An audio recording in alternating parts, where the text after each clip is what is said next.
Your annual planning isn't failing because you aren't disciplined enough. It's failing because you're likely walking right into these three traps.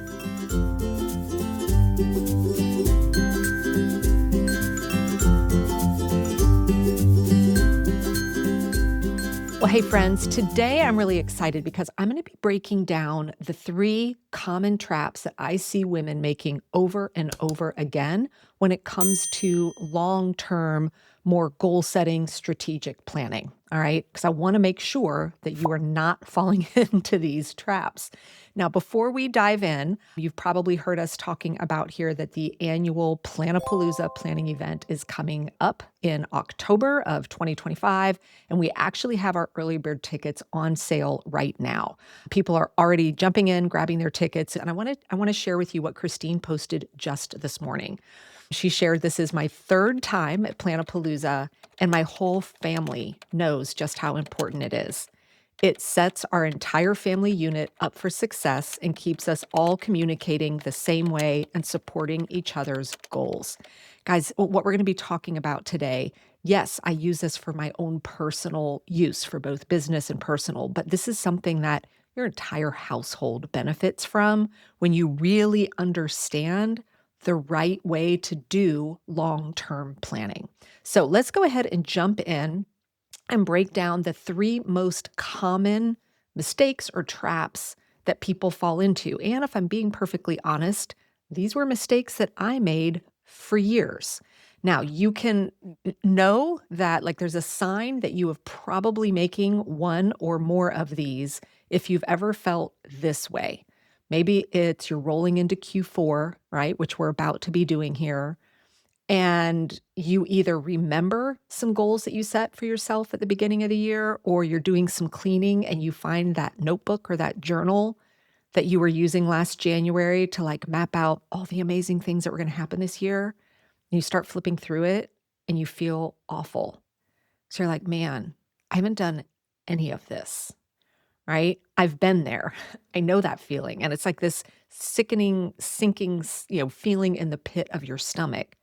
So then as women, what do? Well, we jump right into it's our fault, right? We talk about all the ways we're awful. If only I could do this, if only I did that. It looks like so and so's doing that. And we sit there and we beat ourselves up. But guess what? It's not your fault.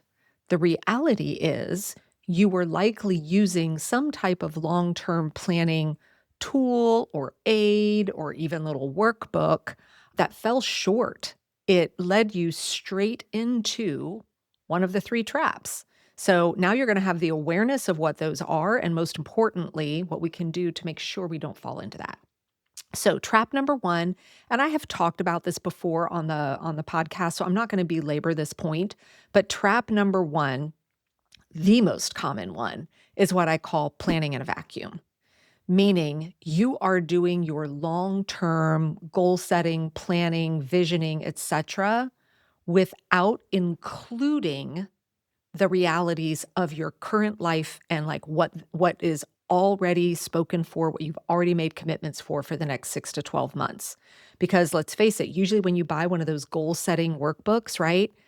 In there, it doesn't go, "Oh, by the way, hey, in January, the kids are out of school for 2 weeks. And in February, usually everyone gets sick. And then don't forget about spring break. And then, oh, yeah, at work, we have that huge event every April," right? There's nothing in there that's reminding you of the realities of your current obligations for the upcoming year to really help you understand what your time budget is, right? That's what I mean by planning in a vacuum. And so when you have an empty calendar to go fill out all your goals and dreams, of course you're going to put tons of stuff in there, right? But then when the real world comes in, it's like, oh man. So let me give you an example in my own life. I know every single summer I go down to like a 25% capacity because of summer break and summer trips. And, I've still got a younger kid at home and we do a lot of stuff over the summer. So because I know that when I'm doing that long-term planning, I have reminders for myself like, hey, Megan, June, July, like this is not the month to be thinking through, "Oh, I'm going to hit this milestone and I'm really going to dig in and do this project." I know that those 2 months are kind of unavailable for me for that type of work. So that is the most common trap that I see is this idea of planning in a vacuum that ultimately leads you to create plans that are mathematically impossible for you to achieve because the time just isn't there. All right. So the way we fix this inside of Planapalooza is when we start to create what I call your year at a glance, which is a one pager that you will use all year long. We are first layering in, okay, what is the reality of my life so that we can see realistically over the course of the next 6, 12 months what is your availability? Where can you lean into certain things? Where is it going to make sense to pull back? All right. So if you're not doing that, you're setting yourself up for complete disappointment. So that's trap one, planning in a vacuum. Now let's jump into trap number two. I like to call this the perfect plan trap. All right, let me know out there, any of you, are you perfectionists? Do you get stuck in what some people call analysis paralysis? Right? Are you coming at your planning from the mindset of, I have to get this absolutely right. So if I decide I want to hit this goal this year, I have to know for certain, all right, then that means next month I'm doing this, the month after that I'm doing that. And you just think and churn over it, right? And this concept or this feeling that you have to get the perfect plan in place leads people often to just completely abandoning their planning altogether. And then again, what happens? It means we don't make progress on stuff. So it's really important for you to understand anytime you're doing strategic, longer term planning, I will always refer to it in one of two ways. I'll either say, here's a draft, or here's just a high level roadmap, right? Here's how we believe we're getting from point A to point B, but we're not going to get so far down in the weeds that we honestly think that we know what we can be doing on a Tuesday 6 months from now. All right. And so when you embrace that longer term planning gets to be a draft and it gets to be your, I'm not going to say guess because we go through a really systematic process to do this, but it gets to be your best intention based on the information that you have today with an understanding that as things arise over the, upcoming months, as it will, it's life, right?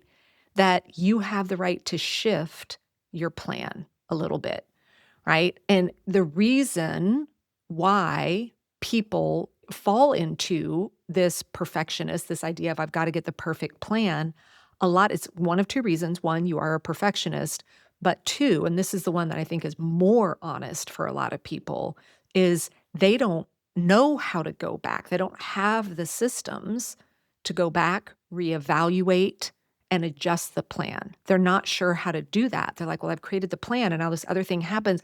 I don't know what to do. So we abandon the plan altogether, which means we leave those goals and dreams behind.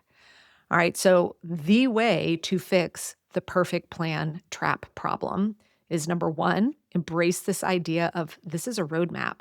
That's why I do all my planning in pencil or erasable pens. All right. It's very easy to change. And then number two, and most importantly, is understanding, okay, now how do I use this plan to support me all year? And most importantly, how do I then go change it, update it, and shift as needed? And of course, that's something that we're going to be covering in Planapalooza as well. So that's our second trap, the perfect plan trap. Now let's talk about the third and final one. Again, there are others, but these are the biggies. Let's just call this the set it and forget it trap. All right. So tell me if this sounds like you. You've created, maybe you've, waited till January, which there's reasons why I don't recommend that. That's why we do Planapalooza in October. But let's say you've created this plan, you've filled out your goal setting thing, you've done all the journaling for the year, etc. You're like, this is a thing of beauty. You've picked your word for the year. You've got your collage, all the stuff. And then that beautiful book gets closed and then it gets put on a shelf somewhere and you never look at it again, right?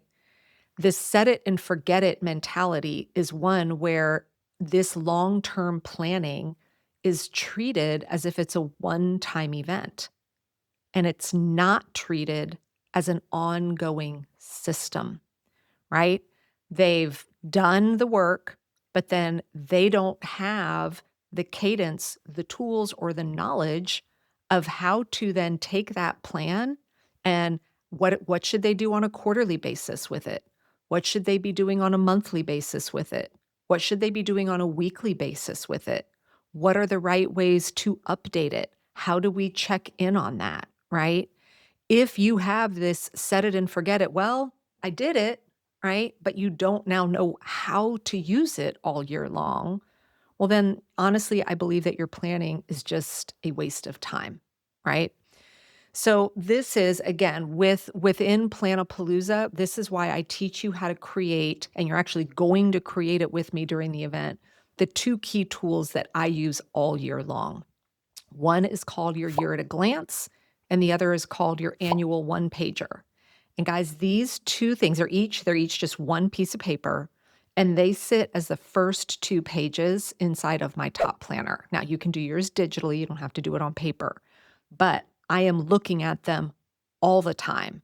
And then we've got an amazing system in place for you that shows you when should you be looking at them, how should you be using them, and how do you update it. All right. So, quick recap here. We've got what we're going to learn how to stop doing is planning in a vacuum. We're going to no longer fall into the perfect plan trap. And we are no longer going to do the set it and forget it. All right, guys, this is why I am so passionate about Planapalooza every single year. This is something I only teach once a year, and I do it in October. I do it in October very strategically. Right? If you wait till January to start planning for your year, you're missing the boat. And if you think you're going to try and get it done in November and December when life is usually pretty crazy for most people, it's not going to happen. And then you're going to be exhausted in January, and maybe it's going to be February till you really get going. Now, the other real subtle benefit here is when you do your annual planning in October, the work that we're going to do there is going to set you up for a much smoother November and December as well.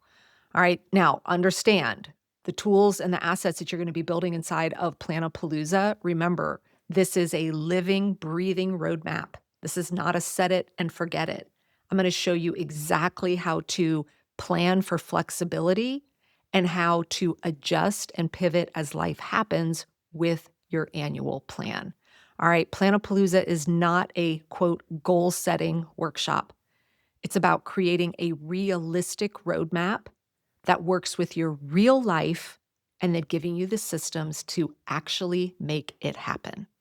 Because, friends, we all deserve to end our weeks, our months, our quarters, our years feeling like and seeing that we are making actual progress on what matters to us most instead of sitting back and wondering, man, where did the time go?